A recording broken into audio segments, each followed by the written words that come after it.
Okay, let's move on to section 5.4. In section 5.4, we need to recall what we have learned in the previous chapter of differentiation. So in the previous chapter of differentiation, I hope you remember that we learned how to differentiate inverse trigonometric functions. Okay, and here, since we are dealing with integration, we are just interested in reversing them. So the integral of 1 over square root 1 minus x squared is now going to be sine inverse of x, and the integral of 1 over 1 plus x squared is going to be tangent inverse of x plus a integration constant, of course. Okay, so in general, if we replace the 1 by an a, we are going to get these two formulas over here. So these two formulas, they are very important formulas. They are also provided in your formula booklet, so there is no need for you to memorize them.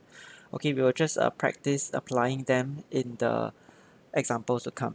Okay, in example 12 part A, we are asked to integrate 1 over square root of 4 minus x squared. Okay, looking at your formula booklet or looking at the table above, I hope you can see the similarities with this formula over here.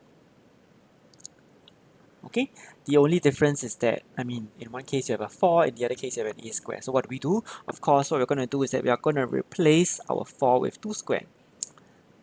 And then we are just going to apply the formula directly. Sine inverse x over a plus c. A is equals to 2, so we just have sine inverse x over 2 plus c. Okay, let's move on to 12 part B. In 12 part B, we need to integrate 2 over 3 plus x squared. So again, I hope you notice the obvious similarities with this formula. The only difference is that in one case you have a squared and the other case you have 3. And okay, there's an additional complication as well, which is that the numerator is 2 instead of 1, but that's quite easy to fix, right? Because we can just move the 2 outside the integral. Okay, so let's do that. First, we move the 2 outside the integral, so we have 2 times the integral of 1 over, and we don't want a 3, we want something squared, so let's just write it as root 3 squared plus x squared dx. Okay, and applying the formula, we now have, instead of 1 over a, of course now we have 2 over a, and a is simply root 3, so 2 over root 3 times tangent inverse times x over a, or x over root 3 plus c. Okay, now let's look at part C. I hope you can see some similarities and differences, of course, between part A and part C. What are the differences? The differences are that in part A, we have only minus x squared, but over here we have minus 4x squared. So what we're going to do about this, basically the idea is that we are going to just factor out the 4, and then, part C, and then both will have like minus x squared. The other difference is that in part A, we just have minus x squared, we don't have any x terms, but in part C, we have some x terms over here. We have plus 16x. After you factor out a 4, it will still have plus 4x. So what are we going to do about the plus 4x? What we are going to do is that we are going to complete the square. So part C, we are still going to try to change it to something like a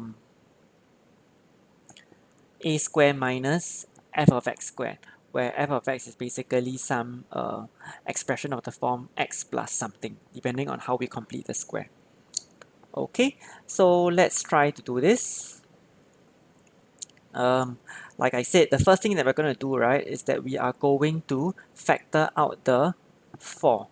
So after you factor out the 4 and you bring it outside the square root, what you are left with is the integral of 1 over 2 times square root of minus x squared plus 4x minus 3. Now we need to complete a square. So how do we complete a square? We need to be a bit careful because we have a negative sign in front of the x squared. Okay, so let's see. 1 over 2 times square root of, okay, so the plus 4x, of course, is going to become a minus 4x. And in order to complete this square, x squared minus 4x, I need to plus 4. Okay, but don't forget the minus that's outside the brackets. So what this means is that I need to, because minus plus 4 is minus 4, so I need to plus 4. outside the brackets, and this is going to be minus 3. Yeah. Okay, dx of course. And what is this? This is just going to be 1 over 2 divided by the square root of. So 4 minus 3, that's just 1. X squared minus 4x plus 4, that's basically x minus 2 squared. So let's compare this with the formula over here. Okay, so I basically have something that closely resembles this green formula over here. I have 1 squared minus x minus 2 squared. So my f of x is going to be equals to my x minus 2. And that's kind of nice, kind of convenient because my f prime x is just 1. So I do have exactly the green formula over there with a equals to 1. So I can use the green formula there in order to, yeah, basically complete my part C. Okay, so this is just going to be half times, so the formula says it's sine inverse um, f of x, or in this case f of x is just x minus 2 plus c. Okay, in part D, um, we have the integral of 1 over a quadratic function, and just as in part C, one thing that we're going to do is that we are going to convert the quadratic function into a square plus or minus a certain quantity. Okay, so let's begin by completing the square. So hopefully this is quite straightforward to you. X squared plus 2x plus 5, we are going to rewrite it as x squared plus 2x plus 1 plus 4. Okay, and so we are going to have x plus 1 squared plus 2 squared dx. Okay, so how do we integrate this integral of 1 over something squared plus 2 squared? Let's go back to our formula list. Can you see that it's very similar to this blue formula over here, where my a is 2 and where my f of x is x plus 1. Okay, so f prime x is nicely 1, so that's good. Okay, so applying that formula,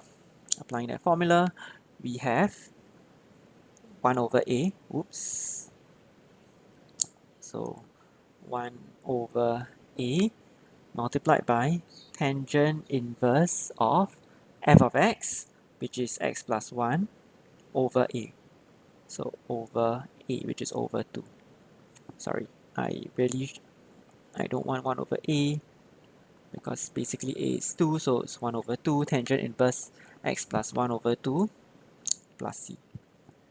And we're done.